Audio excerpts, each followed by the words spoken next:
Hello, and welcome to the latest edition of Anime Review. I'm Zach Reese, your host. Joining me is Nusha Hey, and Deanna. Hello. Hello. So I'm back.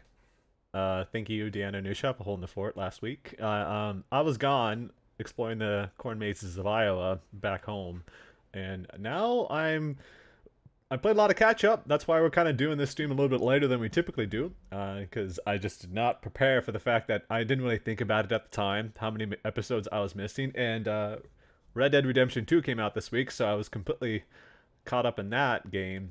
So I do apologize to anyone who's waiting for it in the morning. But in any case, we got a lot to cover in this episode.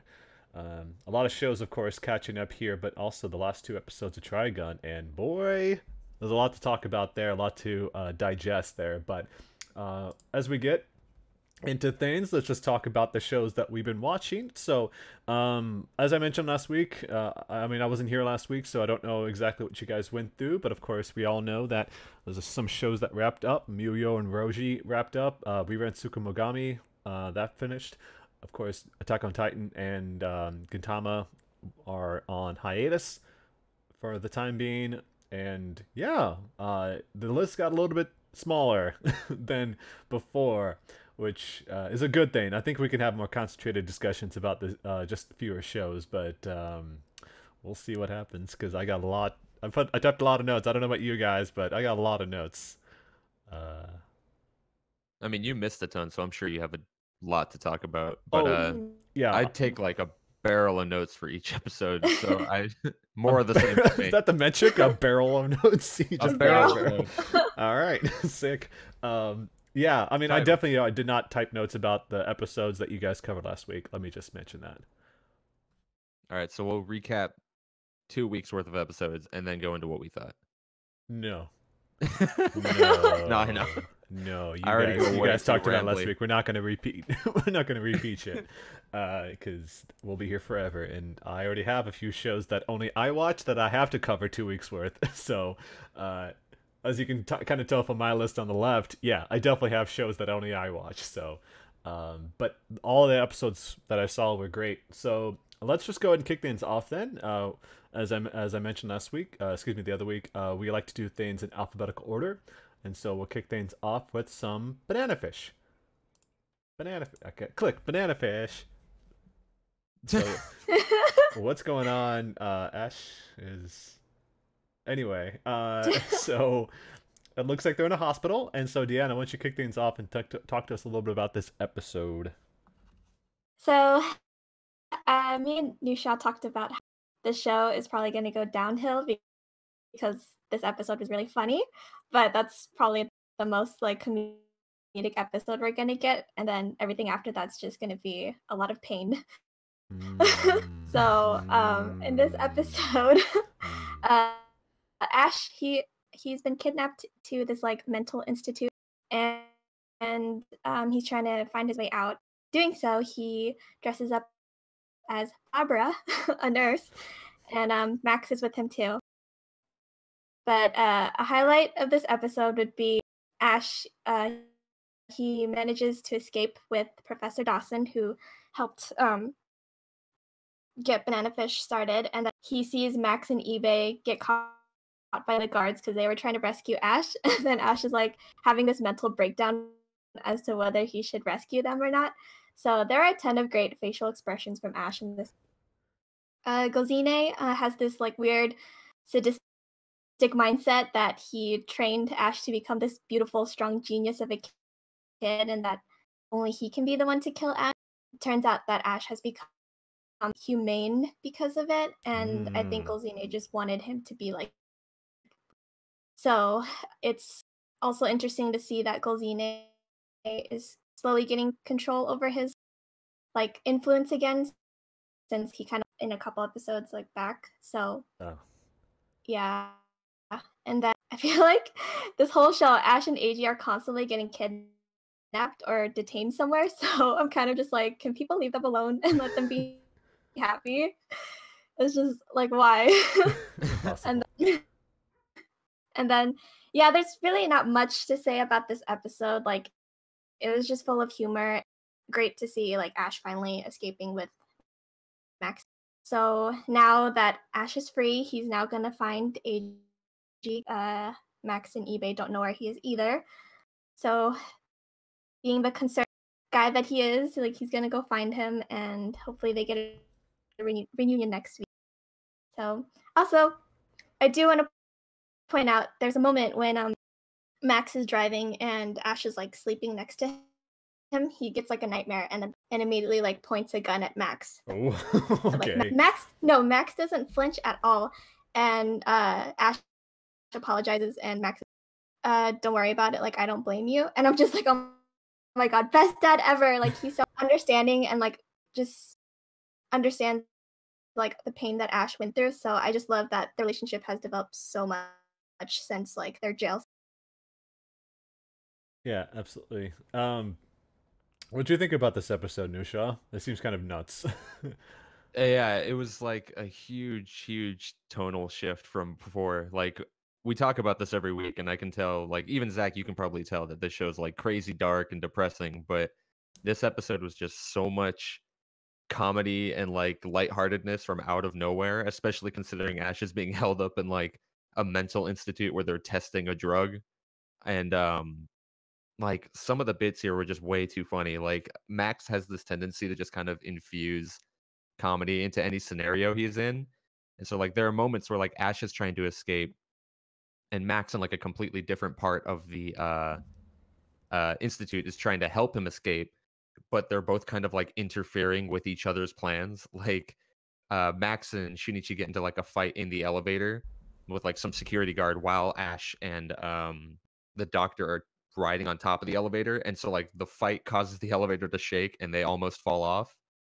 And then there's like another moment where like Ash is like crawling up this giant trash chute, and as he's crawling up, Max just so happens to like toss a security guard down the trash chute and like almost knocks him off and kills him and the doctor. So it's like pretty it's like these little Scooby-Doo-esque moments where like they're running from door to door interfering with each other's plans, but they're both just trying to be helpful.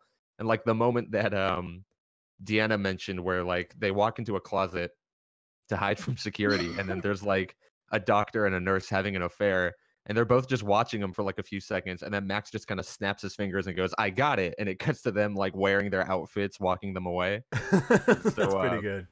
it's like a really just surprisingly comedic episode, and I had like a lot of fun with it. But I do expect the show to go back to its regular tone of dark depression, because you got the breath of fresh air here, and I'm sure it's going to get much darker later.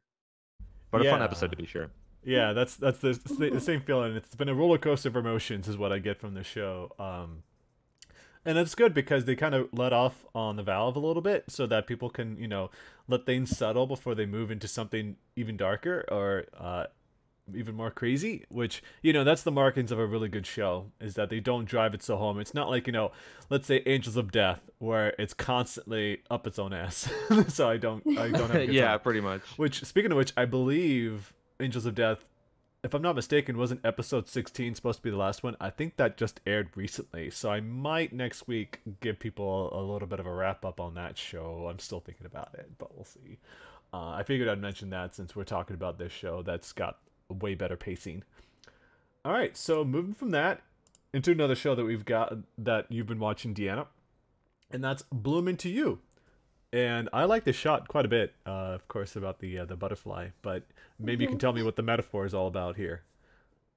Okay, so things got super interesting because Maki, a member from the student council, he sees you and Toko kissing. So, interestingly, he's not the type to start catching feelings, but rather enjoys watching romantic stories unfold. So that you see you and Toko on the stage, because there's like a scene of him watching these couples from an audience, and so he's not gonna tell anyone about you and Toko's secret. So his confrontation with you, he tells you that it's obvious that she likes Toko, Yeah. and because of this, like you use kind of like she can't grasp the idea that there are different forms of love, and it doesn't have to make your heart flutter for you to show that you really care about that person. So I think that's really interesting to see that I guess you still has this like naive perspective. And then yeah, like in the episode, like I started wondering why the club started discussing so much in detail about like doing a stage show for the cultural festival, but it was like all set up for Maki's reveal that he's a spectator and not someone who enjoys the spotlight. Oh. So yeah, and then of course that leads to him revealing like interest in romantic couples, I guess, and the fact that he grew up with a lot of sisters, so he's just more interested in being involved in a romantic relationship.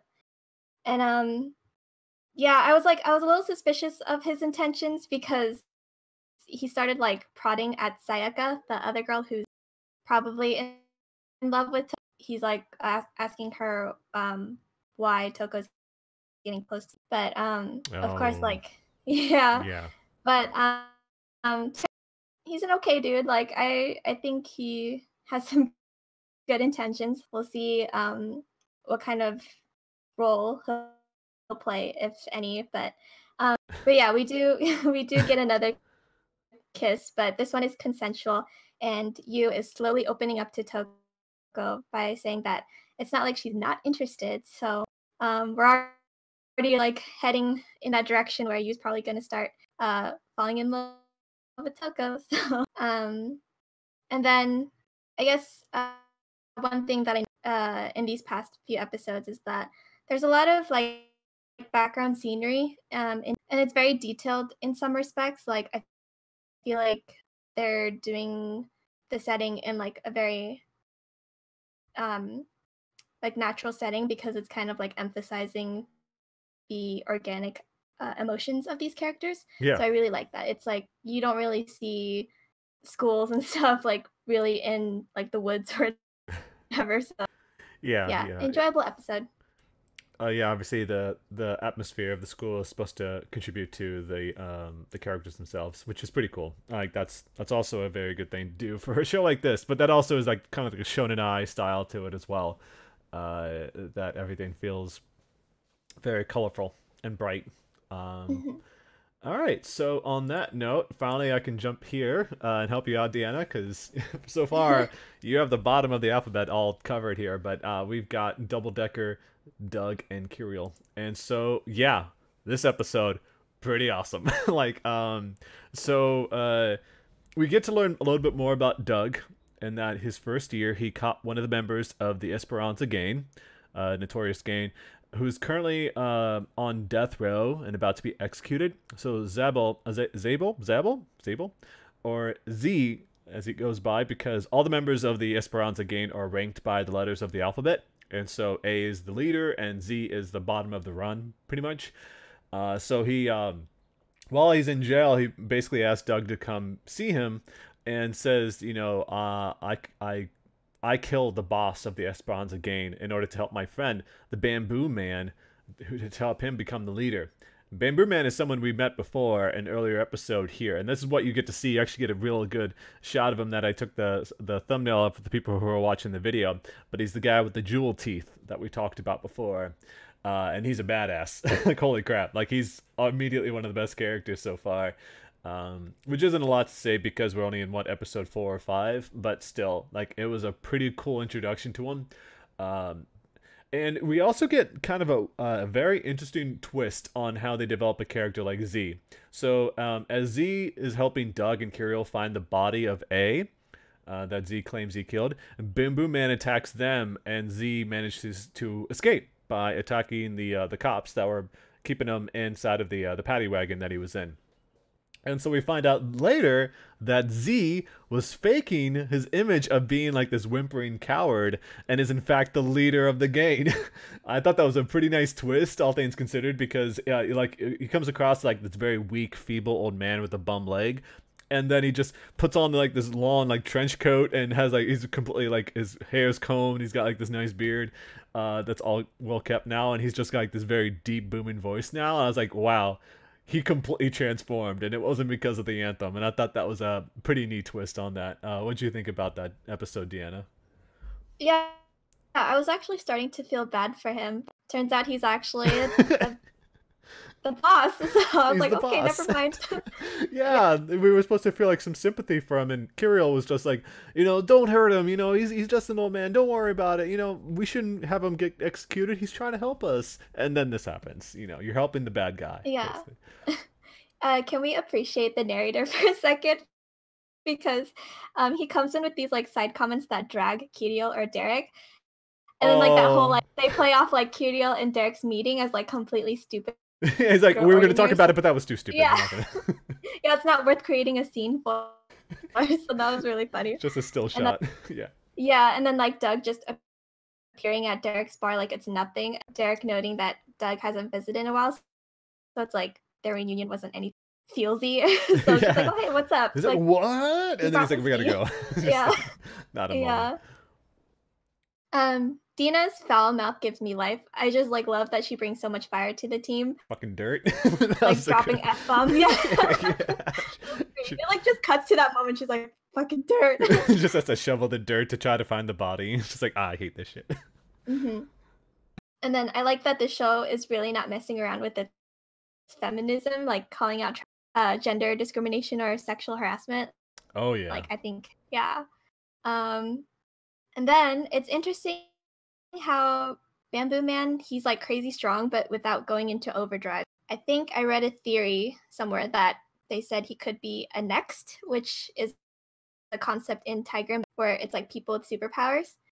But again, and like the show isn't supposed to have any correlation with Tiger Bunny, so I don't know like where they're gonna take that, but it's really interesting that Bamboo Man isn't ugly or whatever when he transforms. No, he's got a pretty cool look about him, and when he was like just using like pieces like pebbles and rocks as basically bullets to take down people, and he's like got super speed and super strength, and yeah, like he's just such a really cool, interesting character that's got a really neat design.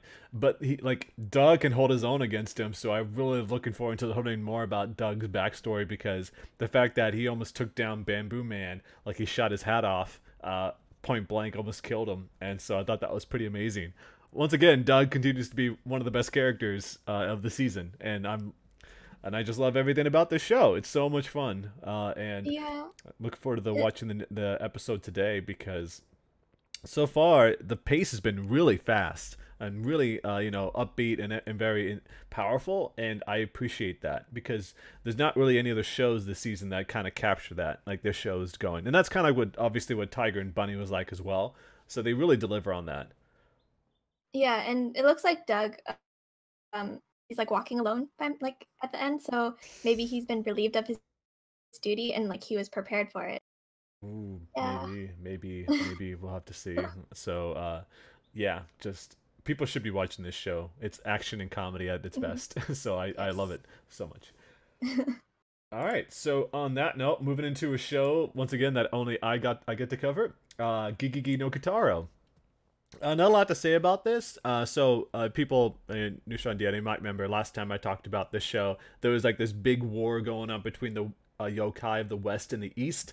And so we learn in this episode, episode 29, I believe, that the Ring of Arcana, which is something that apparently everyone is trying to find, it has the ability to turn all humans into yokai slaves. And so that's what the so-called Brigadoon project that the show is currently finding itself deep into. So this is the big arc about that.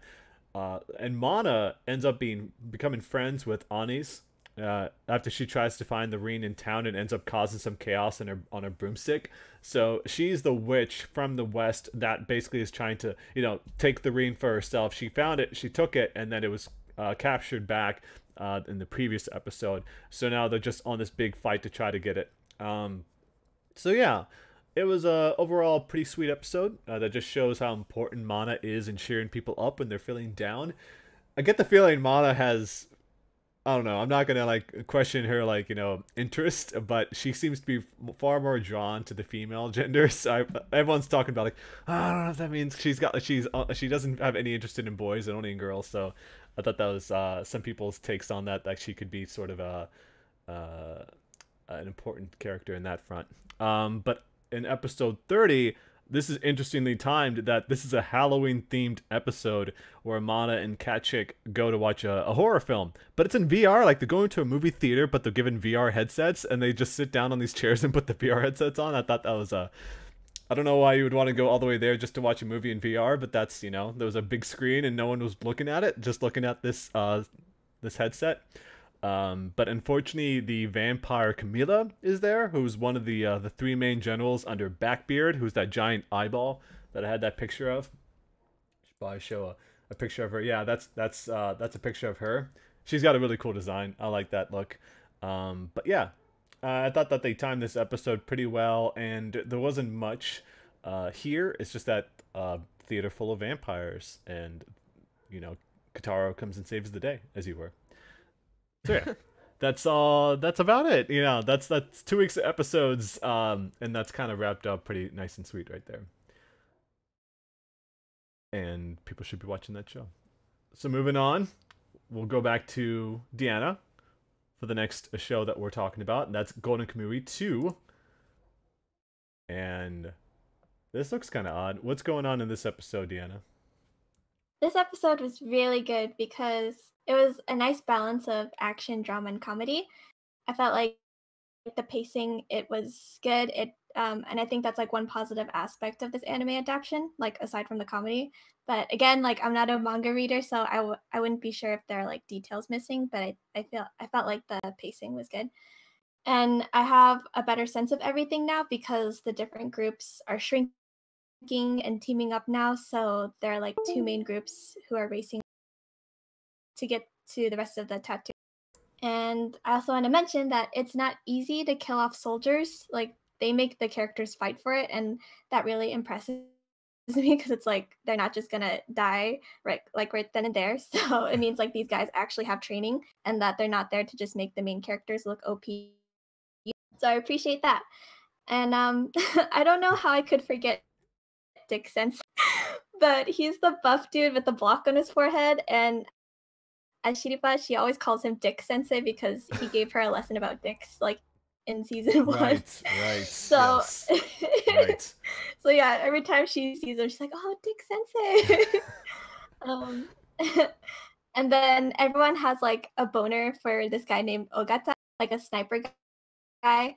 And there's like one scene where he acts full of himself and makes this like arrogant face, and it was just so funny but annoying. I thought you were gonna say a boner for Dick Sensei, and I was gonna laugh my head off. No. There's also a scene between Hijikata and Shinpachi. You actually see in that image there, like, no, they're not the ones from Gintama, but yeah, they do look like them, don't they? Yeah. But yeah, like, they're really old, and they go into this like flashback of when Hijikata was in prison and Shinpachi thought he was dead or something. So like Hijikata and Shinpachi, they're talking about the Shinsengumi.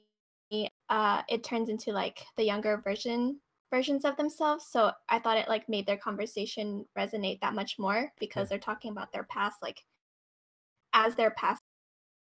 And then we also meet the prison warden, who looks like a formidable, no nonsense kind of guy. So it looks like he'll be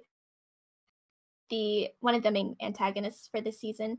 And I think he's the one who's guarding Ashiripa's dad, the one who knows like where all the tattooed skins are. Yeah. That's the big part of this. Yeah. So how he's gonna get in everyone's way. And then Tsukushima, I mentioned him last week. He's the soldier who works for Lieutenant Tsurumi, but he took one of the tattooed skins. So he's actually still working for Tsurumi, but I'm not sure like what he did with the skin that he took. So like I don't know if he has something planned or if it's just like maybe like he'll eventually take the rest of the skins if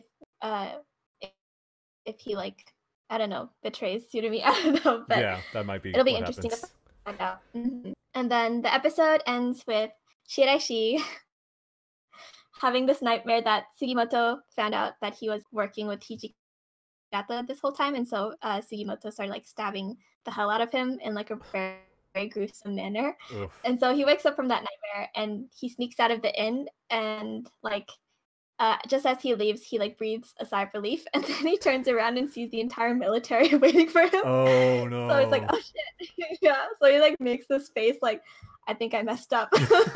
You're too far. So yeah. that's So the for a show that cliffhanger? has, Oh yeah, Oh my god. Okay. yeah. So like for a show that has a large cast of characters, I felt like it was so easy to fall into each of their quirks in person, which makes it so entertaining because like I've laughed out loud a few times. It's like really, really fun. It's just those like comedic moments that just are kind of like what the fuck, but then you go into like some gruesome scenes. Yeah. Yeah, they try to balance a little bit, but yeah, I mean it's good because obviously we're in season 2 of the show, and so the first season they spent all the time establishing the characters, and season 2 is more about these pivotal moments. So I'm looking forward to hearing more about that because the show. I assume like the facial expressions are still on point too in this Yes. season. Yes, of course it is. That's the one you see all over Twitter is the facial expressions. So yeah, that's pretty great. All right.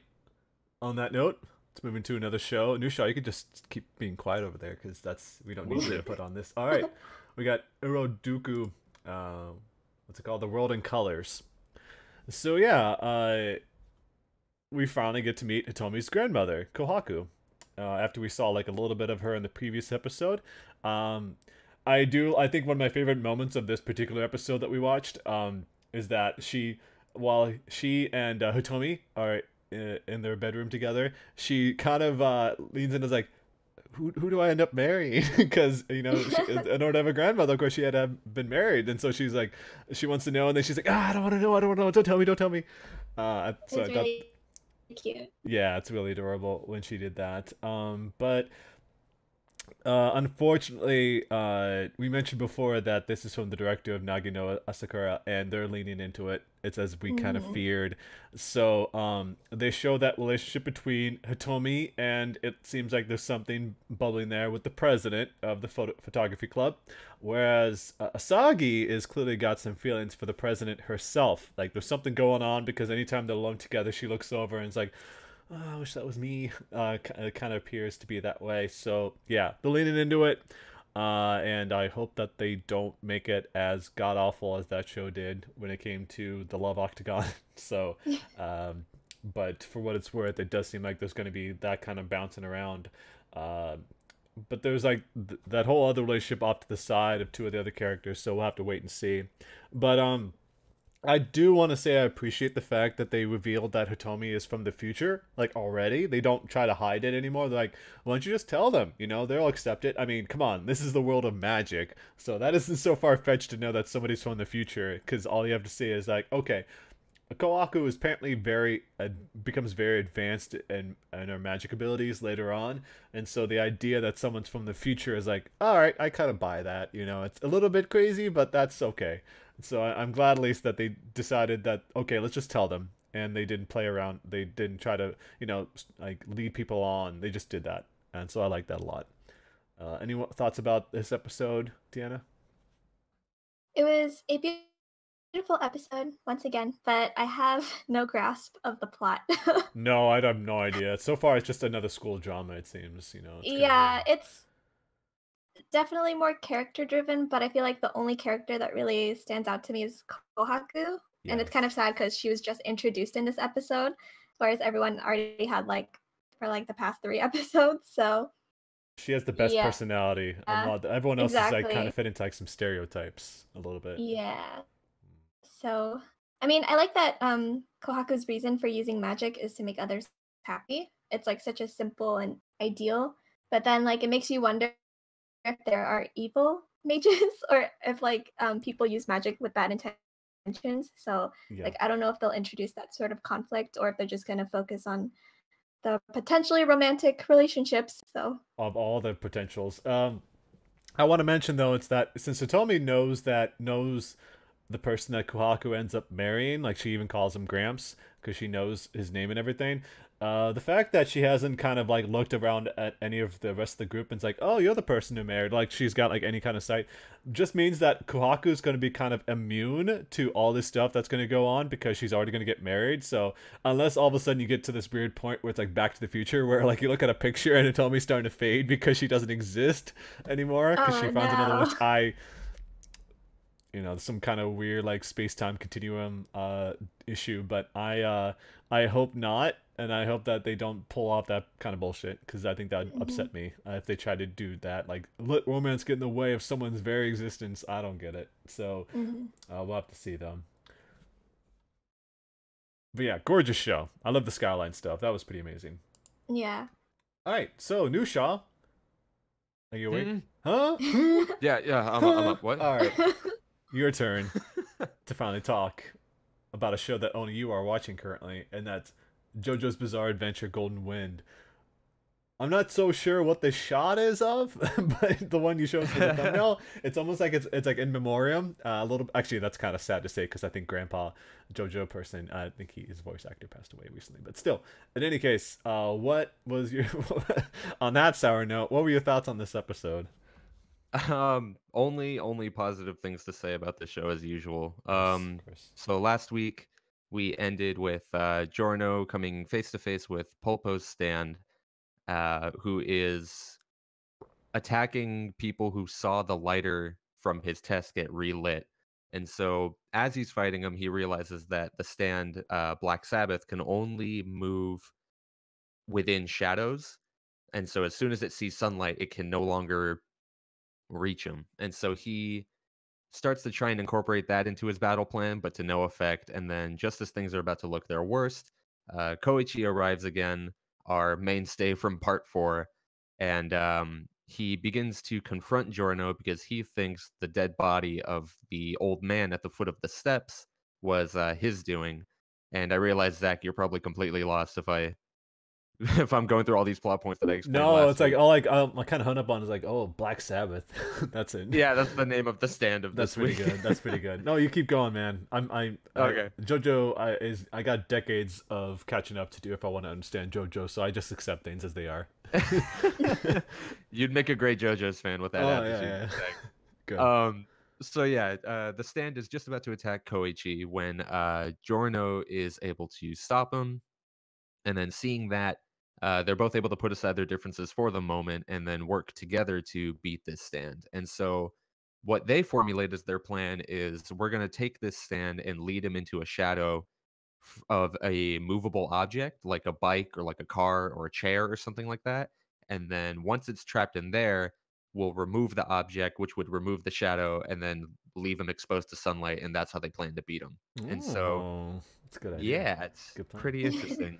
And so as they're running to go do that, Giorno makes the mistake of stepping over a shadow, and then Black Sabbath in that instant is able to like grab his leg and pull him down. And so Koichi's able to use his ability, which is like increasing the weight of objects that his stand touches. And so he kind of pins Black Sabbath in place, but because he's holding on to Giorno's leg, if the weight keeps on increasing the way it does, like Giorno's leg is going to snap. And so just as he's about to release his ability so Giorno doesn't break his leg, Giorno reveals what his plan was the whole time, which was he has his stand feed like a stream of life energy to a nearby tree, and then that tree nearby them is like growing and growing and growing, and then eventually reaches the end of its life because it's just like pumping so much life and energy into it, and then the tree like withers away, and that opens up space for like sunlight to blast down on the stand, and then that's what ends up defeating Black Sabbath. Oh, that's And pretty so cool. That's a pretty cool plan. it's a really interesting way to like deal with this enemy, right? Like that's one thing I really love about JoJo's is like the creative scenarios and how they take care of the enemies.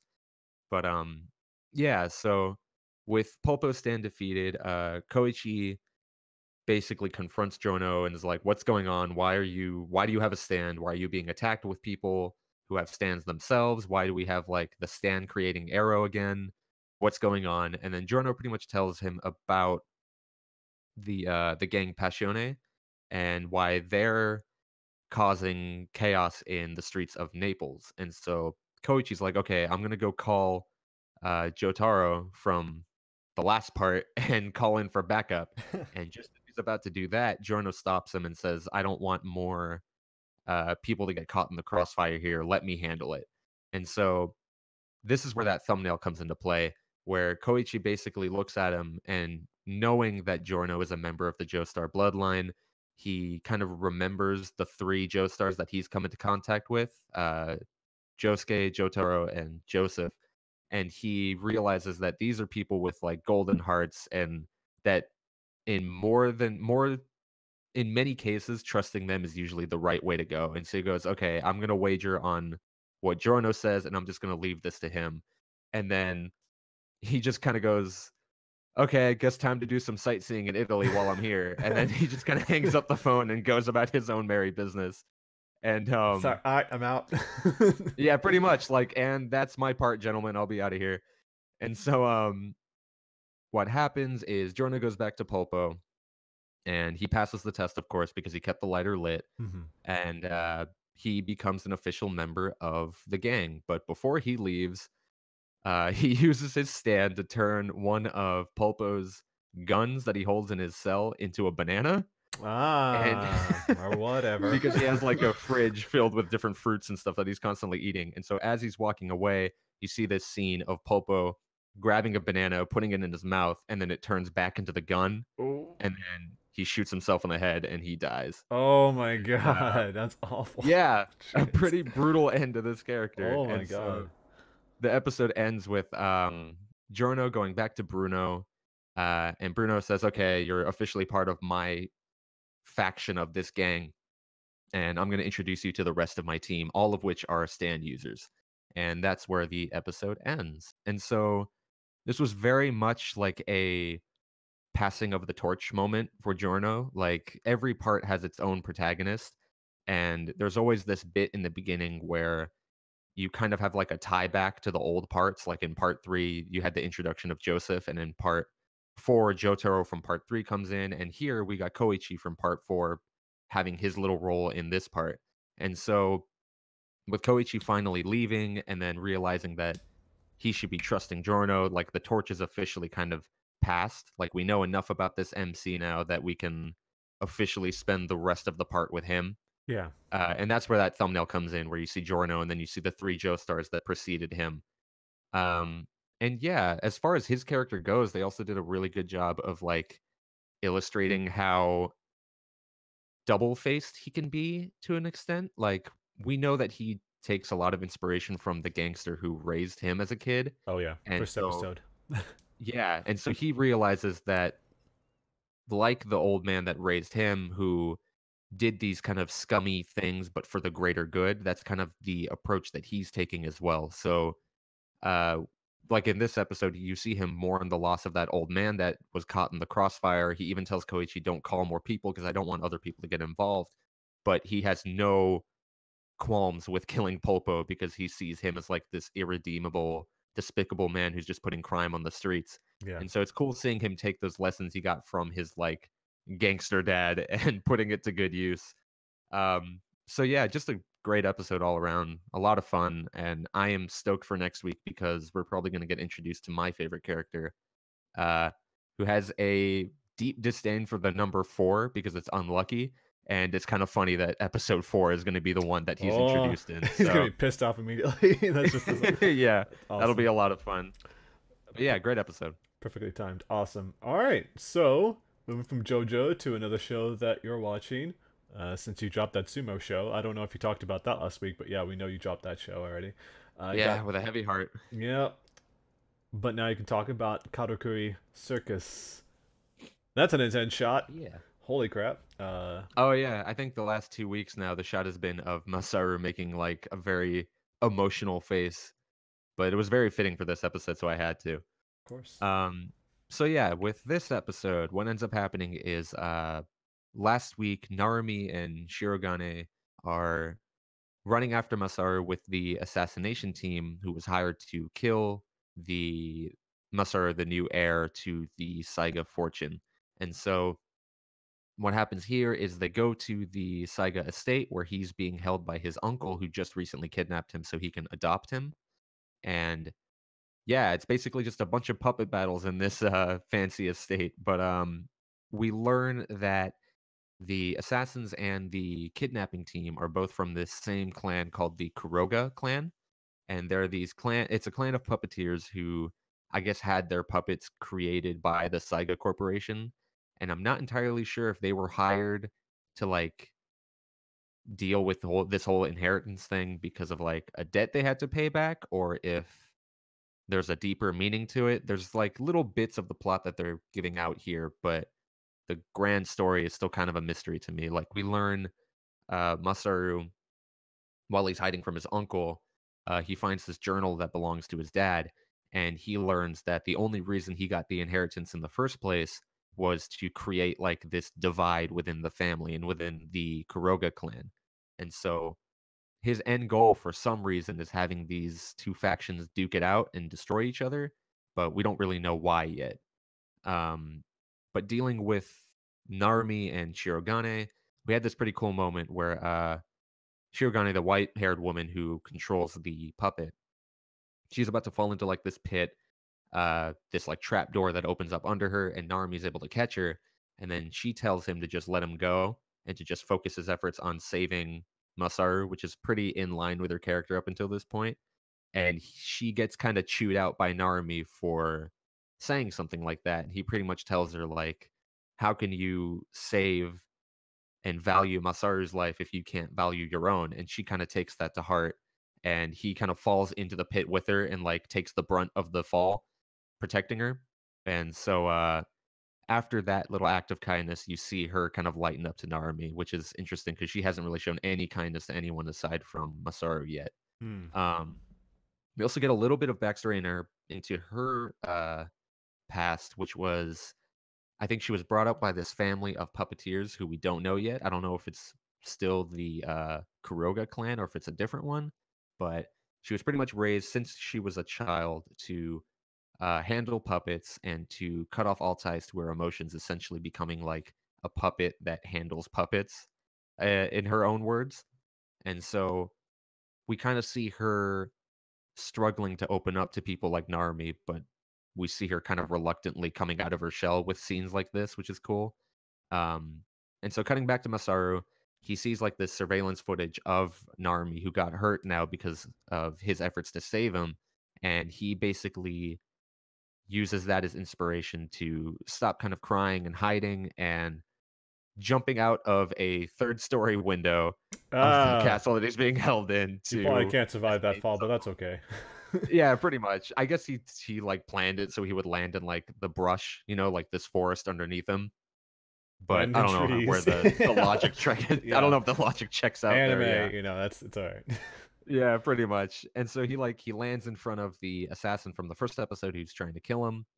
And in an interesting turn, he basically approaches him and says, "Hey, I know you were hired to kill me, but what if I hire you to defend me?" And so like that's where the episode leaves off. Is bodyguards. Like, yeah, with this newfound like confidence and strength, he's like, I'm gonna use this inheritance that people are chasing me for and use it to protect myself. And so he kind of implies that he's gonna hire the assassin at the end. I mean, if he's just a weapon for hire, then just have to give the person a bigger budget. Like, well, I'll pay you more. That's all you got to do, and exactly. Then you're good. It totally checks out. So whatever. But yeah, cool episode. I like what they're doing with the characters, but as far as the deeper plot goes, I really have no idea what's going on. They kind of dropped a line or two to give me a little context to it, but it just didn't really work. I'm hoping with a few more episodes they'll get into it. It is like a 36 episode show, so they probably got time. Yeah. But yeah, the characters are what's kind of keeping me interested so far. Like so far, Narumi especially is very charismatic, and I want to know more about him and develop his relationship with Masaru, because they've developed this like younger brother, older brother dynamic that's really endearing, especially last week. So yeah, that's kind of why I'm sticking around for now. Not so much the plot, but for the characters so far. But yeah. I mean, if it's going for 36 episodes, you better hope that the characters are enough to keep you going for that long. All right. Moving from that into another show that's a lot about its characters, and that's Radiant. And I've been seeing a lot of people watching this show that I follow on Twitter. Um, it's just got a great look to it. Like the animation seems pretty well done. So since Nusha, you've been talking for about 5 minutes. Deanna, why don't you pick up from here and what your thoughts were regarding this episode of Radiant? This was a very fun episode. It totally reminded me of Pokemon for some reason, because like the animation when like Seth, Melly, and Doc they're escaping is reminiscent of Team Rocket's antics. So I guess that's what it reminded me of. Oh, you're right. Good. Yeah. So I'm happy to see that Melly she takes on this dual personality, because I was confused by her eyes in the opening. Like there's a scene or like a shot of her with her eyes looking smug, and then another shot where it's all like wide-eyed and innocent. So I'm glad that that's actually like for a reason. It's not just like an animation inconsistency. So the guard like also calls her a witch. So that makes me wonder like how do they distinguish between a sorcerer and witch? Because I think everyone calls Alma a sorceress. I don't know if that's gonna be like delved upon, but Like derogatory. just versus something I that. know. Yeah. And then Doc, he's going to be a handful only because he's such a coward and doesn't want any trouble. I love him. And it's like, good luck, dude. Good luck, dude. Seth has now joined your party, so you can't avoid trouble. And then the guy with the eye patch, does he? I forgot. Does he what? Does he have a name? Dragonov, I think. Oh yeah, okay. Oh my god, how did I forget that? So yeah, he's our first antagonist, and he, I think, yeah, he's like, do you think he's the guy from the end of the last episode with the shadowed like eyes? I thought the guy with the shadowed eyes was the dude who looks like Axel from Kingdom Hearts, the red-haired dude. Oh no, because there's like a guy leaning against the wall, and like I don't Oh, know. that's right. And he had Yeah, like a smirk or something like that. Yeah. yeah. So I don't know if that's him or it's someone else. I like him. I like him so far. So Yeah. obviously, I think he has like a soft for Seth or something because he like lets him go. So, and then that also like makes me wonder like Seth, he really just went out into the world kind of blind. Like he's not aware of society's laws, and did Alma never like explain to him how the world works in terms of like when you your Fantasia and all that stuff. So we'll see like how that goes, if he's gonna get into more trouble with the Inquisition, which he probably will. Oh yeah. Yeah. I do want to point out that moment when Seth called Alma his mom without any Yeah. hesitation, and that made me so soft, and it was just like I feel like other shonen protagonists, they'd be like too stubborn to admit that their like mentor is like their parental figure, but like with Seth, he was just like, yeah, she's like my mom. So Yeah, it was a really sweet moment. He just kind of like drops it like it was nothing, and I think that's why I appreciated it so much. yeah, and I really appreciate how the nemesis remains like actually have a purpose. They're not just like gonna disappear. So Mhm. the world logic is great, and yeah, and then we see Alma again, of course, and that's how Alma and Doc know each other. And now the crew is gonna go to Artemis Academy, which I'm excited to see. So we're slowly getting into like different parts of the world, and Just want to say that I like the design of the character in the thumbnail. Her drills look dangerous. This is what I noticed. I was like, they're gigantic and scary. Well, yeah. Then I don't know if you had any other thoughts you want to share on this new show. Doc and what's her name? Melly? Melly, that was it. I couldn't tell if it was Yeah. Mary or Melly, but they're both amazing characters right off the bat. Like I have a soft spot for characters who start off as like super cowardly and afraid, but they end up being pretty strong and brave near the end. Like That's like Usopp most from One Piece. protagonists, but okay. Yeah, well, I mean, like the side character, you know, the one who starts off as like a gag character, like, "Oh, Zoink, Scoob, what are we gonna do?" And then he ends up gaining What's confidence. with all these in the Scooby end. Doo references so far this episode? I like new show. Scooby Doo. All right. But Alright. yeah, it was a good episode, and I will say my favorite bit was her little pet, Mr. Mr. Bobbery. Boobery. Boobery, yeah, and like he's all sweet and nice, and then when she has like the personality switch and becomes like sadistic, Yeah. he gets like the heart eyes and wants to be punished by her, and it's Oh my like God. such a funny little gag that they Mm. even the bird kind of switches personalities when she does, and I loved it. The Yeah. sadist and yes. Oh my gosh. But yeah, and the masochist. super fun episode. Well, cool. It's a show that I might be picking up soon because I like the design of the character so much, but I'm still contemplating it. And I'll let you know. You'll know when I know. So let's talk about Rascal Does Not Dream of Bunny Girl Senpai. So this show continues to go places, and I am loving it for a lot of those reasons. So I've talked about in the past, and this is the whole setup of the show itself, adolescent syndrome. So we find out what it actually represents. It represents sort of like Schrodinger's cat, where no one is directly observing Mai, so it's like she doesn't exist.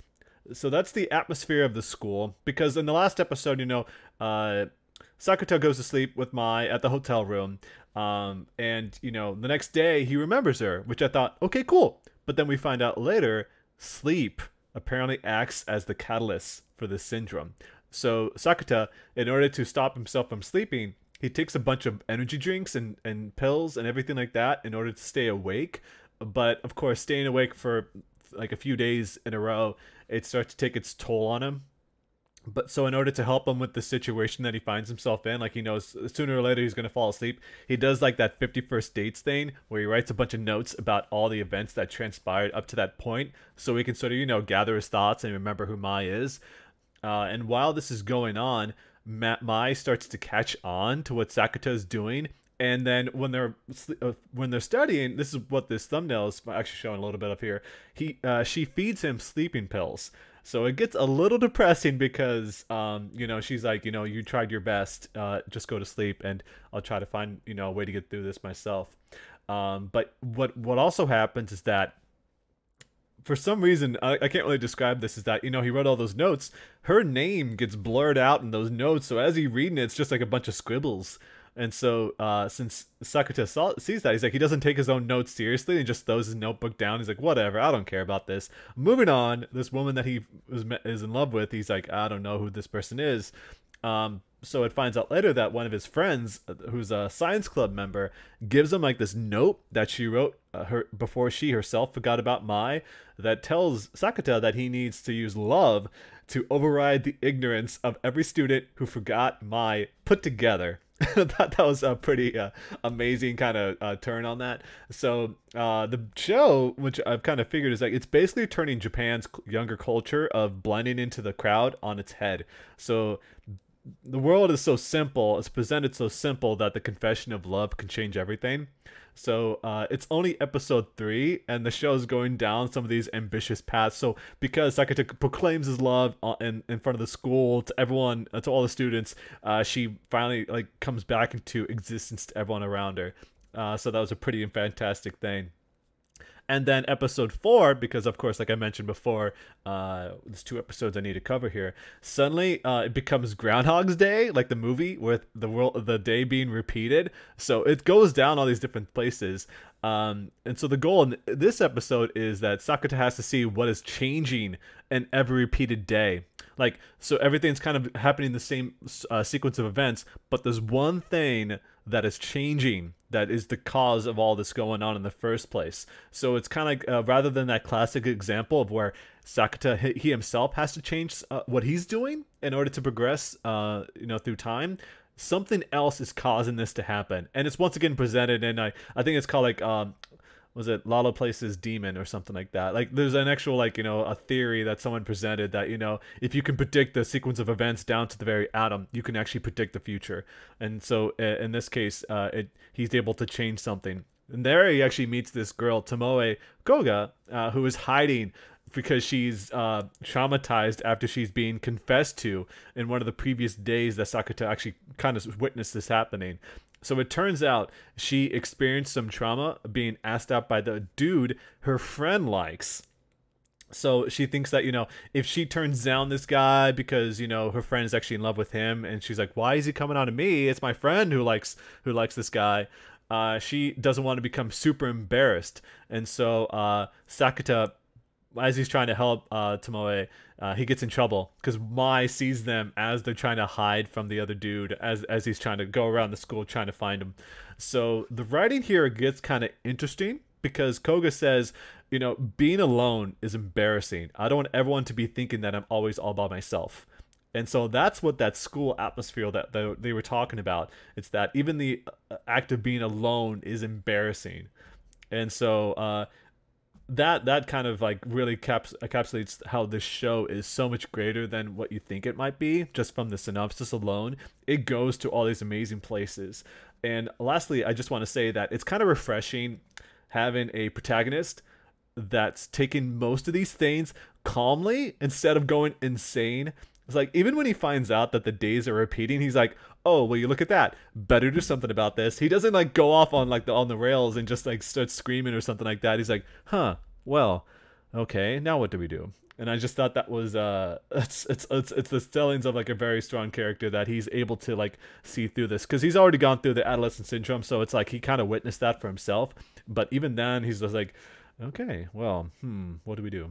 So I just want to keep praising this show so much because so far, it's definitely one of the strongest shows I've seen in a long time, and I think that once again, just like Double Decker, it's like a lot of people would be better off watching this show because I'm having so much fun with the characters. The writing's so good, and so I'm looking forward to seeing more of it. I kind of want to pick it up. I keep seeing like gifs and images of the main couple, and they're like so cute together. Yeah, it's not like what you would think it to be. It's not like all like Eki or anything like that, and like a pervert or anything like that. It's actually pretty serious. It's kind of like and I keep comparing it to romantic comedy Snafu, which is also a fantastic show. It's already getting into like season 2 territory for that show, where it's like everything kind of took a little bit of a deeper turn and a little more dramatic turn for that show. So yeah, I think you would really enjoy this. Honestly, it's been pretty good from what I've seen, and I think more people should see it. All right, moving from that show, moving into what the rest of these shows got a lot of boys in them. So we got Run with the Wind. So Nusha, I'll have you pick up on this one here, since we just covered Radiant from Deanna's point. So what were your thoughts on this episode? More of the same, really, and that's only a good thing considering how much I've loved the last couple episodes. This episode definitely addressed one of the main concerns I think both Deanna and I had, which was Kakaru's lack of characterization and development. Oh yeah. Yeah, a pretty bland main character up until now, but we learned that the reason that he's so uh, against running is because of his past, of course, in running back in high school, I believe, where he was basically very, very good.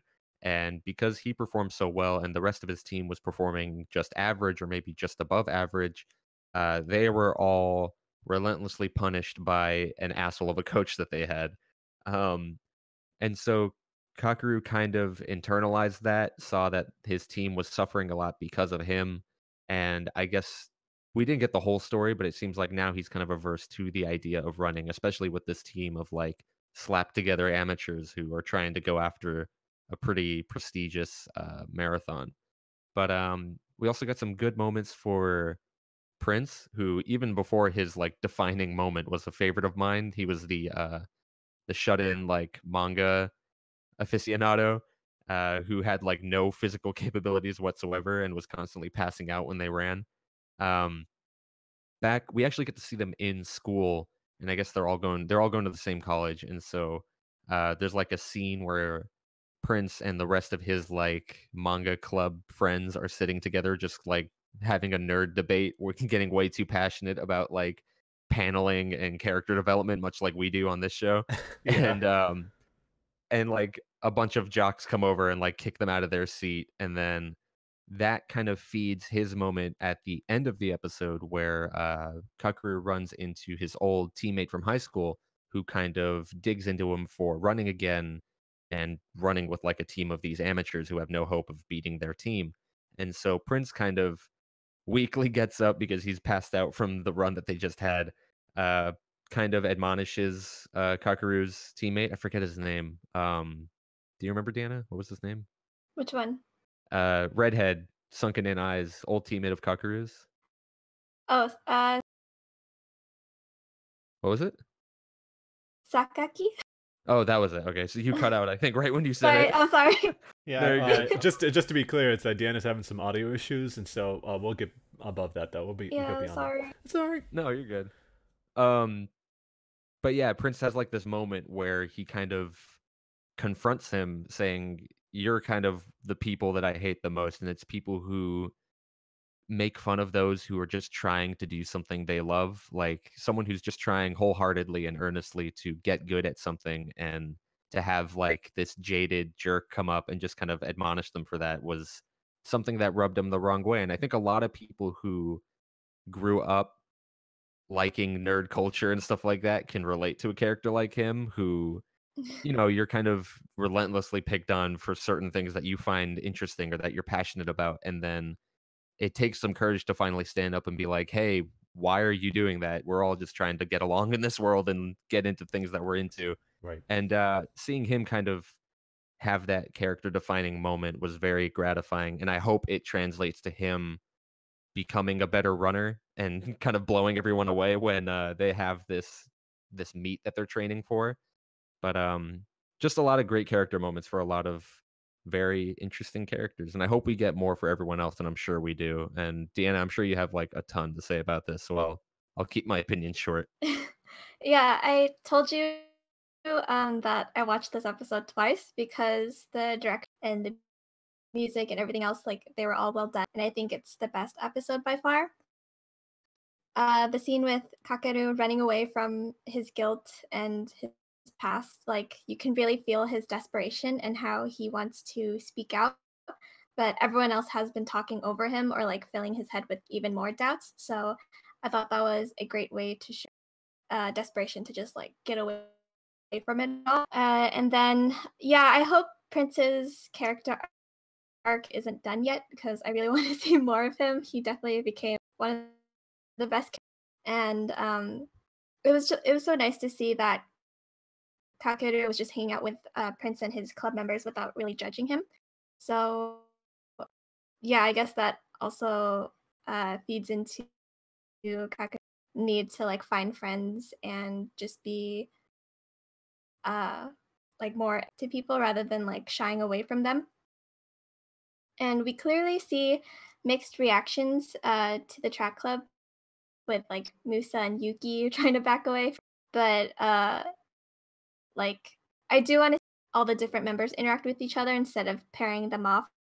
Like we have Nico Senpai with Yuki and then Musa with the guy who bought new shoes. I totally forgot. So That's his defining characteristic. Yeah, Yeah. got some shoes. The nice one who has nice shoes. Yes. Yeah, so I hope like they all have their moments of like amongst each other.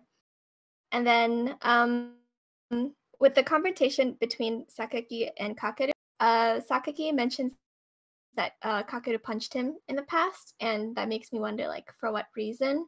Was it like just from constant goading? Like was it anger directed at himself? Then that like makes me also wonder like if Kakeru was like if Kakeru punched him, that makes Kakeru look like that. So it just seems like distinct line between like who's good or who's, but obviously like we're rooting for Kakeru and not Sakaki, but surprisingly Sakaki wasn't that annoying, so Yeah. Good, good. yeah, that's good. All right. The show continues to be really good, apparently, and every time you guys talk about it, it makes me think like I should get back to jogging because I haven't done it normally in a couple months, so it'd be nice to get back to that. All right, next show we've got here, SSSS.Gridman. I actually chose a thumbnail. You guys wouldn't know what this is from, but I watched it. This is an Evangelion shot, the thumbnail that I'm using. This is the elevator shot that became so popular that it was parodied to death. I wouldn't say to death, but a bunch of different shows have picked it up. Anytime two people are in an elevator and they have a beef with each other, they just have this shot. In any case, yeah. So Rika and Akane, Rika is the friend, and Akane is the pink-haired girl. who we found out already that she's the villain, which I thought was a great way to, do that early enough. They finally get a chance to chat alone for the first time since the show began. Apparently, they used to go to school all the time together, but I forget if it was like in middle school or in high school, they stopped doing that. And apparently, this is when, Akane became the villain that she is, and things got a little tense. So, like, they get on the bus after having a nice little chat, and Akane actually sits like a row or two behind Rika. Like there's something going on there. She's like, oh, okay, I guess you don't want to sit together. That's fine. And then as they're sitting there, Akane's like, so I see you've been hanging out with Hibiki. What have you guys been talking about? And Mika's like, oh no, it's nothing. What are you talking about? It's normal. And Akane's like, I didn't ask that. I actually asked why. And I was like, ooh, there's something. it got kind of intense there for a second there. And then when they're about to leave, she's like, just kidding. So her sadistic side is coming out there. But it's clear from the start that Akane is just trying to get info on Hibiki because she's got this feeling that he is piloting Gridman, but she's not sure, so she's trying to get some details about that. But at one point, Rika's friends invite her to meet like this YouTube group, like these 4 dudes that are college age, to hang out, have a group date. And I thought that this was one of the better moments because I love how even Gridman, when Hibiki is kind of like, he's jealous. Apparently he's got a thing for Rika and he just has a problem, confessing that to her. And so he finds out that she's going on this group date with Akane and all these older guys. And so Hibiki's like, I don't know if I should, go try to, chase after her. And Gridman's like, we have to face this challenge head on. And so he's like this very, very justice-like guy. He's like, we must face this challenge. Like it's like, oh, they're fighting another kaiju, but it's just a bunch of dudes that are going out with Rika. So I thought that was a pretty hilarious moment there.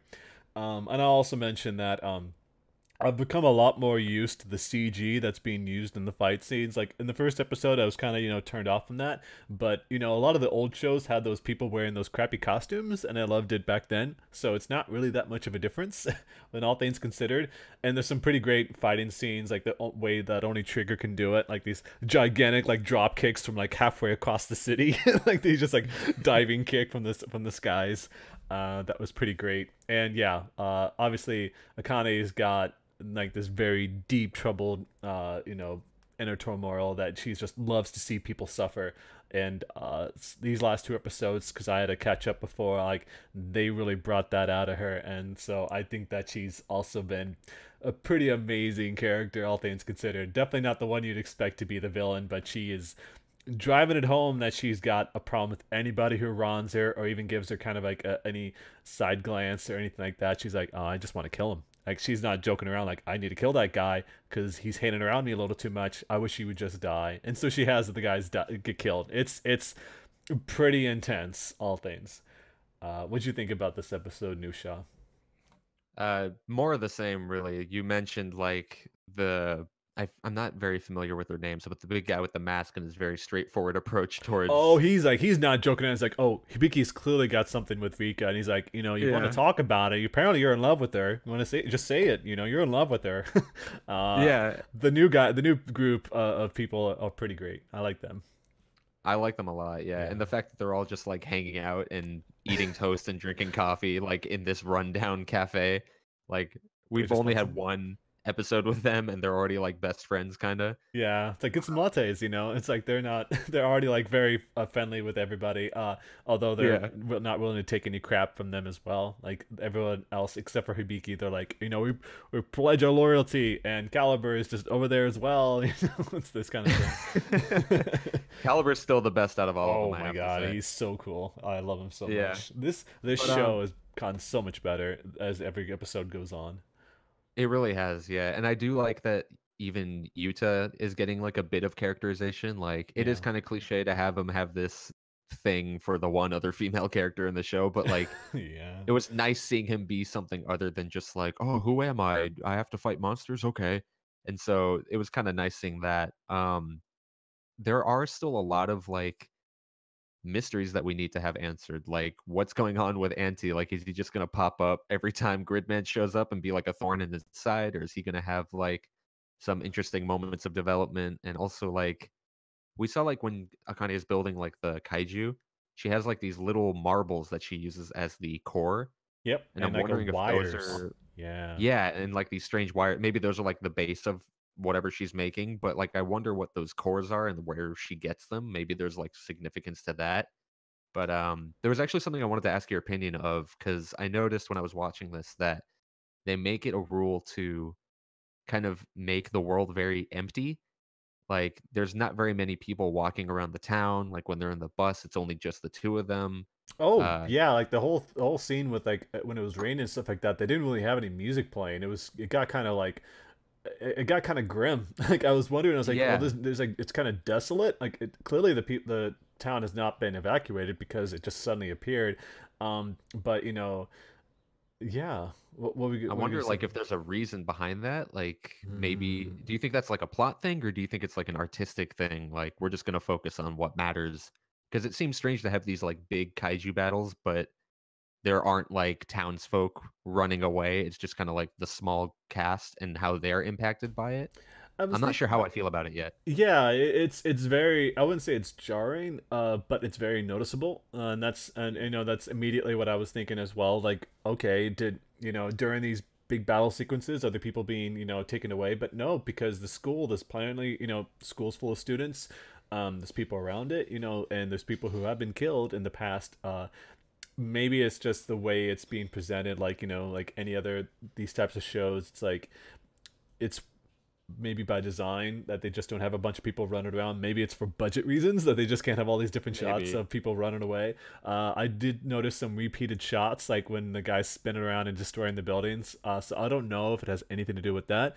Or it's just the tone, like have this very, dark, grim style to it where, like once again, like there's this thunderstorm raging and all this chaos going around them that they just don't want to be like people be distracted like I need to protect the citizens, like no, there's just like two big people having a fight with each other. So Yeah. maybe it's just the focus and the tone itself is probably all that can be explained. They probably won't mention why that's the case unless they make people disappear and then bring them back later, but no, because people have died, so I don't get that. Yeah.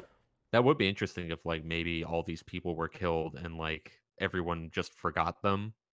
Like maybe that's what's been happening is like after all these kaiju fights, like people have just been vanishing, and so that's why we only see like a few people left. I don't know, maybe, That but could be the case because like they clearly don't think that they exist anymore. So it'd be interesting to see like at some point they show like what the population of the city is now compared to what it was yeah, as they started appearing, because clearly a lot of people have died because they in the first episode or two, like they had a lot of buildings being destroyed and stuff like that, and clearly there were a lot of people in there. So there's definitely been death. This is a very dark show if you take a moment to think about it, and it's very dark. hmm Yeah, but but yeah, I'm having a lot of fun with it nonetheless. great look, like the design, the characters, the stage, the presentations, the shots. Just this show is once again like I'm having a lot of fun with it. hmm So moving from that to a new show that premiered last week, and that's Suene. And you've got the end of the episode. You've got new boyfriend here, new husband. No, Uh, it's Apollo. yes, yes. You go ahead and take it from here. I've got my own notes about this, but I know, of course, you were looking forward to this a lot, Deanna. Yes. My most anticipated fall anime delivered, and I'm so excited to see where this. So Tsurune means the sound of an arrow. The sound an arrow makes when it's released from the bow. Yeah. So need to talk about the sound quality because holy shit, they're not messing around. Like you can literally hear every single like from the minute they knock the arrow on the bow to like stretching it out and then like releasing it. It's just so good. And yeah, like some of the characters and story beats are similar to Free, and that's like honestly fine with me because It's definitely like free. this will fill in the hiatus.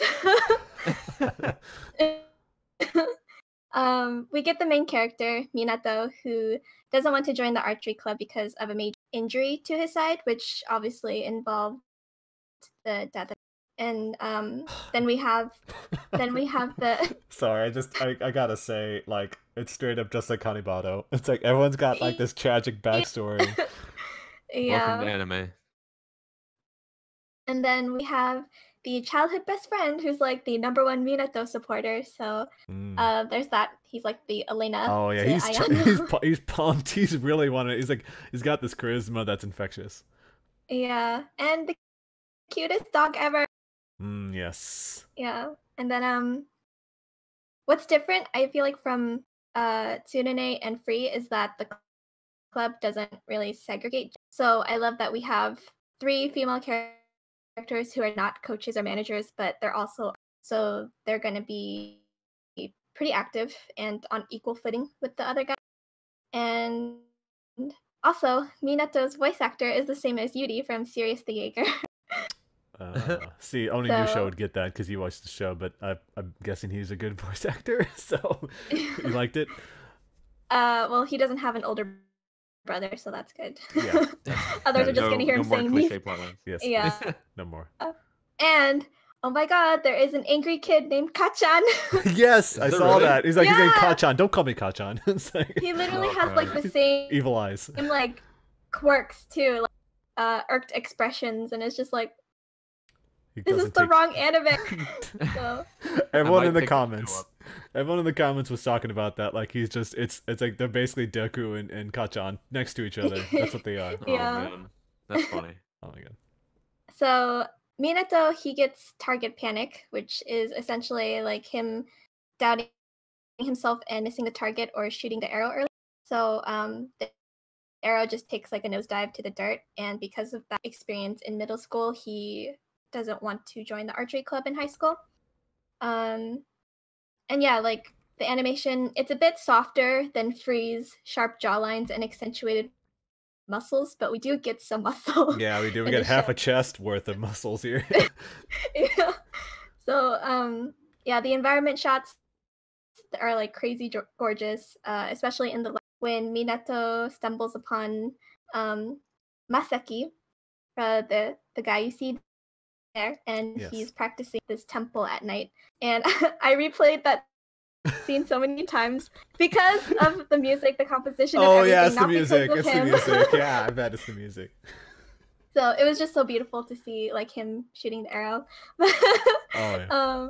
Yeah, and I think that's like when things start to get really interesting, because otherwise everything else feels the same, like the same story. But yeah, like I think that's to be expected considering it's from KyoAni. So, there are similarities, but at the same time, I think like because we have an anime about archery, like that already has me excited. So I'm looking forward to the show, and I think I started watching it earlier, so Yeah, it's yeah. really interesting. Yeah. Yeah, and of course the second episode's out now, so you have something to look forward to right after this. We both do, because we're both watching this. Yeah, and like I mentioned before, it's that, you know, there's so many shows that have this character that has some sort of emotional hang-up preventing them from being awesome or badass, except for maybe, you know, like One Punch Man or something like that. But, you know, it's it's something I've come to accept, and I thought that, yeah, this show immediately hit with the characters pretty nice. Like Minato, yeah, he's an interesting character. He loved watching Kyudo, which is the Japanese archery, with his mom, but she passed away when he was in middle school, like you talked about, Deanna. And so, yeah, now that he's in high school, he says he's too busy to join the Kyoto club. But once he's pulled into practice, it's shown, yes, that he has that target panic. So I thought that was like, yeah, a bit of an unusual setup, all things considered. And someone made this quote in the comments. It's like, I don't do Kyoto anymore. I only swim free. Just quote from Free. Oh my god. It's pretty much, yes. But yeah, like everything you said, I can just echo. Yeah, the visuals looked really nice. The sound design is excellent, as to be expected. And I look forward to seeing more characterization. Yeah, I'm glad it's not just a bunch of boys. It's got some girls in there too. So I'm looking forward to watching that. I mean, Free also had some girls, but there was some fangirls in there too, so we'll see. I guess the show has fangirls too as well, so. Oh my god, like that part where the Merha part. He's like, yeah. Like the fangirls that does the little like pose, and she's like, ah. That was pretty great. Great. Yes. Yeah, but just KyoAni delivering once again. So. Well, we'll wrap things up with the last show, and that's from the last week, and that's Zombieland Saga. not a lot to say here, honestly. So following the rap battle from last time, the girls are tasked with doing a guerrilla performance in the city in front of like this train station. Unfortunately, it's set for the very next day. And they just give an excuse like, you're zombies, you don't need to sleep, you can just focus on practicing. The performances themselves, they leave a lot to be desired. The budget, there's like the CG itself is pretty low budget, and it seems very obvious that it is. They even have like these CG models dancing around the 2D art. It's very jarring and almost made me want to skip the episode completely. It's really bad. Like it's I don't know if like they're trying to just make fun of Love Live, which might be the case. Like it could be like a bit on the nose. Like it's like, yeah, we know it's not gonna be good. We're just gonna play into it. But I just thought that whole scene, like there wasn't anything funny about it. It just was like, this is kind of really awkward, and I'm feeling uncomfortable watching this. And there was nothing much to say either about like episode 4, other than they decided to work with a pharmaceutical company as a sponsor. And the ending at this hot springs resort turned into like this big horror film with the zombies at the hot spring. It was pretty silly, like people losing their limbs and their heads and everything like that, and chasing down this poor woman that worked at the pharmaceutical company down like the hallways and scaring the absolute crap out of her. And then all you just see is her completely traumatized at the end of the episode, like trying like, oh my god, what did I just see? This is scary. But yeah, outside of that, the show is starting to get a little boring. We'll see how it goes from here, but I'm getting to the point that I might drop the show. It's just not like the fact that it was the studio behind Yuri on Ice had me hopeful, but so far it's just not really going anywhere, like it's just like, they're going from one to the next, and I just don't know if I'm really enjoying it that much. So but I'll give the next episode a try and see what I feel. If I'm not liking it, I might just drop it from covering it on the podcast. I might still watch it, I might just not cover it, but we'll see. So on that note, we'll move right into Trigun. So as mentioned before, last week we did not cover the last 2 episodes of Trigun because I wasn't here, and how dare you try to watch the show without me, or talk about it anyway. So yeah, episodes 25 and 26, the final 2 episodes of Trigun. There's a lot to cover here, and it gets pretty intense right off the bat. So just sort of to recap where we were from episode 24, Vash has killed Legato point blank after making a promise to Rem that he wouldn't hurt anyone. He's the first person he's ever killed after he put Meryl and Millie's lives in danger with the townspeople that Legato was controlling. This also takes place shortly after Wolfwood biting the dust after fighting one of the Gunho Guns members. And you can really tell everyone is really hurting from the experience. Meryl leaves before Vash starts to cry in pain inside of his room. And she obviously has a lot of feelings for Vash, and so she can't even witness him, breaking down like he is. While Millie is working in order to take her mind off of things. And at a point, Vash feels like he's no better than Knives because he's killed somebody. So, they're kind of on the same level now because they've both taken someone's life, or in Knives' case, lives. So I don't know. So after Rem says that there's always a way to get out of a situation without killing someone, he went and did it, and now he's suffering for that. But the problem, it gets worse. Go figure. The townspeople find out that he's Vash the Stampede, the humanoid typhoon, and so they gain up on Vash and threaten to kill him. And so this episode had some incredibly tense moments when Meryl approached the guy with the gun and tried to stop him from shooting Vash. As she got closer to him, I was like, this better not end the way I think it's going to end. Luckily, it lightened up a little bit towards the end because I was really worried. And the last thing we hear is that, Vash is going to save Knives. And that's kind of where things leave off. But yeah. I also thought for a moment they were trying to point out that maybe Meryl was Rem in disguise because she, they just gave her a haircut and she's Rem. I don't know. It was kind of weird. But yeah, that was an intense episode. So do you guys have anything to comment about episode 25? Too much to say, but I'll leave it to 2 things that I really liked. One thing that I thought was pretty cool, I think you already mentioned it. There was that scene where Meryl leaves the room just before Vash breaks down crying, And like that scene was just chilling. Like something about the way he like started wailing just kind of it like gave me chills. I really didn't like hearing it, but that's Yeah. kind of exactly what they were going for here, I guess. Yeah, there was that Um, shot of Meryl just sitting outside, like completely dead-eyed, while Meryl is yeah, trying to like cheer her up. I was like, yeah, that's how we feel right now. it It's like was this is pretty intense. heavy. Yeah, But I do like the idea that she kind of tries to sidestep the issue in the beginning. She's like, "Well, you didn't have a choice. Like, what else could you have done?" But in the end, even she has to admit that there's really no reason anyone has the right to take a life. And I feel like accepting that, but still being able to move on from it is yeah, like a very important moment for Vash. And it's something that he hadn't had to accept yet. Like even before when he annihilated those towns, there was kind of that flimsy excuse that he was being controlled. But here it was him behind the trigger.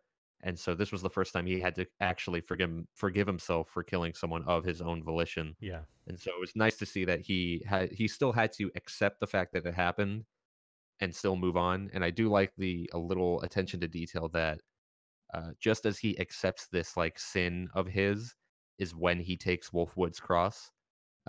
We explained before that Wolfwood like he killed many many people, and he talks about this heavy heavy sin that he carries his whole life, and it's easy to liken that to the heavy cross that he carries on his back.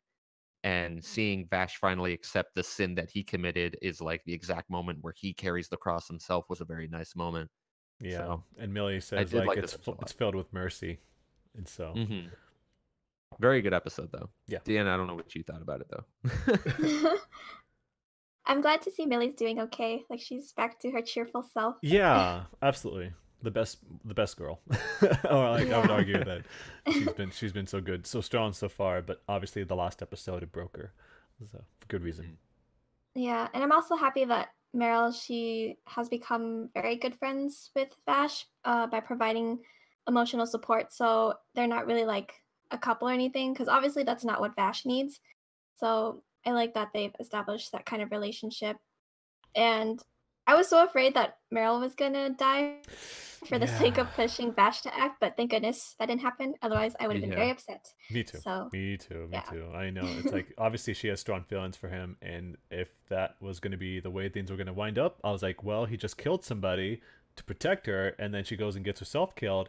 I'd be like, this is not the way it should have gone. So, Would have been a um, little too dark. yeah, it would have been a little too Yeah. dark going from an episode where her life was endangered, and then she puts herself in that position immediately again. I mean, she technically did it, but it's not like it ended up with her ultimately sacrificing herself just to stop Vash from being killed. But that's just how it goes. And then we get into final, the final episode. Oh boy. So yeah, things start off pretty unsettling.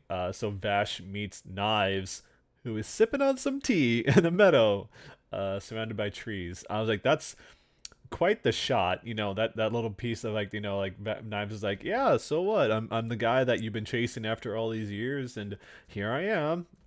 And so before they get right into the fight, though, we do get this like extended flashback of what happened after the ship had crashed, the one with Rem inside of it and all those others. Apparently, Vash had many opportunities to kill Knives, but Rem's words sort of, I wouldn't say like plagued him, but it stopped him from ultimately taking care of Knives once and for all.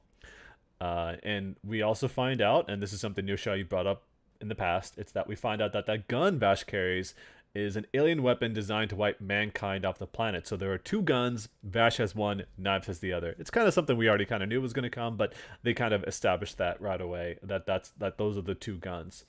Um, and there was that moment there that Knives is someone who's full of like he's got this gigantic ego and thinks he's holier than thou of anybody, like these pesky spiders. I'm trying to kill the spider and save the butterfly. All it takes is a shot to the leg, and Knives turns into like this little coward that we already knew he was. So he's like, "Oh my god, you killed me! No, you killed me! You shot me! You shot me in the leg!" And he's just like crying and everything, just a complete mess, just from a single bullet like that. Um, and there was that moment that after like hundreds of years, like there was a couple hundred years that passed between that moment. Vash finally finds someone. I would say actually it was like 100 years. He finally finds someone who's related to Rem, and he comes up. He finds him and he goes to him, and then he finds out Knives has already killed the guy right in front of him. You know, it's like he comes up and there's the corpse, and there's Knives just sitting there like, yeah, what's going on, brother? It's like Metal Gear Solid, brother. But so it leads to it leads to that scene that we saw before with July City being destroyed, and you know all those millions of refugees coming into existence. And then we get back to the shot of them, of Vash and Knives find each other. There's no music playing. All you get is the sound effects. You know, their heavy breathing, like them diving around the place, basically fighting to the death. And I will say, like, yeah, that last like 10 minutes, super intense, super dramatic, very powerful stuff there. And I'm glad the way it wound up wasn't, you know, super tragic. In a way, actually, it's like, you know, even with Vash taking down Knives and shooting him multiple times, it's like all you get is a shot of him like bandaging him up and then taking him back to town so that, you know, like we'll move on from this. You know, you're still my brother, and I feel like, you know, I don't have to kill you. I don't want to kill anybody else. It's something that we can still live in peace, and I've gotten beyond that. So once again, a very powerful image that they showed there, that Vash hasn't succumbed to becoming like this sort of monster just because he's killed a guy. Not to, you know, like make that reductive, but like he's killed a guy and he's learned to, you know, go get above that because he basically protected his friends, and so that was important for him. So yeah, just overall, this show, I'm so happy that we got to see it. And I actually got kind of choked up watching the last shot of that. I was like, we've come so far after, you know, we've been watching this show for the past few months, almost 4 months now. And, you know, we've been taking our time. In the past, a lot of these shows, I would binge watch it and maybe don't get like the full grasp of, you know, how powerful this show can be. But by stretching it out like this, you know, 2 episodes a week, like you would by any other show when it's airing, you can really, you know, absorb a lot of the other stuff that you're seeing, get to know these characters a lot more over time, and really enjoy it, kind of like you would as, you know, like I said, any other show. And I just want to say that I'm very happy that we got to see it, and it's definitely immediately jumped to one of my favorite anime. So I'm glad we got to do that. So Nusha, any thoughts about episode 26 and your overall thoughts of the series? Yeah. As far as this episode goes, I thought it was really interesting that they saved the big flashback between Vash and Knives for the very last episode. Yeah. It's usually something you see earlier on because then you get the motivations of the main villain and then you have this interesting fight between the two of them, but saving it for the very end and you save this tiny little piece of the puzzle that kind of fills in the gaps for everything else that happened was a really cool idea. And I'm sure other shows have done it, but I can't off the top of my head remember one.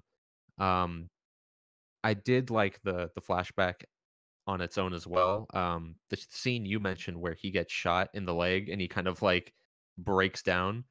Uh, I think Knives was also just as scared of being alone as Vash was. Oh, he needs Uh, him. Yeah, yeah, he's tagging along. He's like, he doesn't want to go forward. He's like, he needs Vash with him too. It's weird. exactly. And to see like this weakling finally like put up a fight and he's like, "Oh my god, I'm gonna lose him too," and he kind of breaks down and has this moment, which made him a little relatable to an extent, but not as much as it should have been, Yeah. considering all the lives he's taken. Um, I do feel like the show kind of ended very abruptly. I feel like maybe one more episode, or maybe even half an episode, just to kind of flesh out what happened afterward, would have been really not interesting, but needed for me at least. It just kind of cut away with him carrying the body back, and maybe that's just a sign of a good show is that I want more and I want to see like the aftermath of it all. But Yeah. I feel like there was definitely some more we could have seen, some more good character moments right at the end there that we could have gotten. But the show decided to end there, and I can't say that I didn't like it. The show start to finish was a genuinely fun ride, and I do completely agree with what you said about uh, kind of digesting it in manageable chunks. Mhm. You really got to sit and like marinate with everything and really appreciate the show instead of just binging it with like glazed over eyes. So I Yeah. do like the idea that we're kind of taking it down in chunks like that, and I'm excited for more shows to follow the same suit. Yeah. I wanted to know what you guys thought about Vash ditching his coat and gun at the end. They seem like the gun I kind of understand, but like the jacket seemed like a very important memento to him because it reminded him of Rem and her favorite flower. So I was wondering if you guys had any thoughts on that. Deanna, Well, since you haven't spoken he yet. he said like he'll still keep Rem's like ideas in his mind, but that he's gonna go about it like on his in his own way. Yeah. Mhm. Yeah. So I kind of just saw it as him like living a life that's his own and not just like shackled by the past and by Yeah, that's I can see that. that's exactly what I picked up from that is that yes, he's just basically he's casting it aside for now, and it's like these thoughts that he has of Ram, he has to be a stronger person because especially if he wants to have meets his ambitions and his goals in life and realize in this world that's free of all this crime and death and all and murder and all this stuff, it's that he needs to be able to stand on his own 2 feet and not have to lean on anybody all the time for emotional support. Like even if Meryl will be there, it's like Rem, she's gone, nothing that he will do will bring her back, and he's already committed the sin that he said he wouldn't ever commit. So now it's just that I've got to learn to live with this, and if I have this coat that represents the flower, that represents the determination, if he continues to have that on him, it's just that he needs to be able to, live on his own means, as Deanna said. So Deanna, going back to you though, how'd you feel about this last episode and your thoughts about the series? I guess the only thing I have to say, like my favorite moment would be when Wolfwood's voice. Oh, it's like right yeah. next to you, and he hits that ground. That was so awesome. Yeah, and it saves him from getting obliterated to pieces. So like even when Wolfwood is dead, he's such a bro. Yeah. That was such a badass moment when he just knocked the ground, and then like, when did he have the time to bury that? Okay, it was awesome. Yeah, and then like in the previous episode, like they called Wolfwood's gun as like the gun of mercy. I thought it was very fitting in that moment that like Vash didn't decide like to kill knives. No, so he showed him mercy, as you said. Yeah, so I'm happy to finally check this off my list and tell people that I watched Trigun. So Well, I want to mention there's a movie, Badland Rumble, that came out about 8 years ago, and I'm thinking what we might do for the next podcast, if you guys are willing to do this, is that we'll watch that movie, and we'll talk about it maybe at the top of the episode, and then later in that episode we'll talk about the next show that we want to watch along with. Is that something you guys are cool with? Yeah, I'm totally down. Okay, cool. So it's a 90-minute film. Like I said, you should be able to find it pretty much anywhere. It's not one of those movies that are hard to find. It's pretty much on any streaming service. So yeah, just so people know, yeah, we're gonna be watching Badland Rumble, which was the film that came out. Apparently, it was well received, so that's good. Seems like around that time, a lot of movies from shows that wrapped up were coming out, like that and Cowboy Bebop the movie. So I'm glad at least that we kind of see what happens there.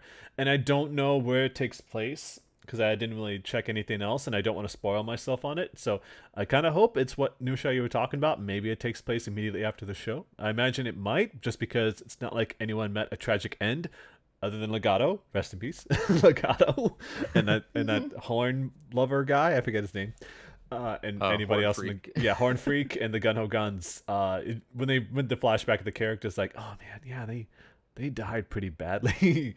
That one guy just Wolfwood on top of that like flying saucer just shooting down at him. The puppet master, I was like, oh man, you died like a bitch, like he is. So that was pretty amazing. But yeah, we'll talk about the next show that we're going to watch. We already have a good idea of what we want to see, but we're going to save that for then. But for now, just go ahead and thank everybody for tuning into this episode. I'll thank, of course, Deanna and Nusha being a part of this, and everyone out there for listening and watching. And catch us next week for yet another edition of Anime Review. Bye, everyone. Later. Bye.